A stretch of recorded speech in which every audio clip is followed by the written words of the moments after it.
I know a few people have worked in kind of Camp Beckham and have spoken to him about kind of even like they talk about his impact in Qatar for the World Cup and how he'd walk into a room and suddenly you've got delegates from different countries who aren't necessarily have the best relations and they all want a piece of Beckham. We've spoken to some of the lads who were over in America for the Club World Cup and they say like the one thing you suddenly realise is just actually how massive Beckham is there.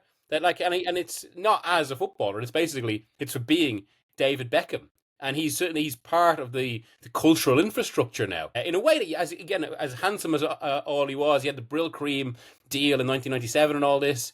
You probably couldn't have imagined him going from that. Like it's funny. I always think of Beckham in that sense that there was always this trend of kind of as footballers became more and more famous. You know, Best being one of the first, and they go kind of they almost become more known for as much outside the game as in it.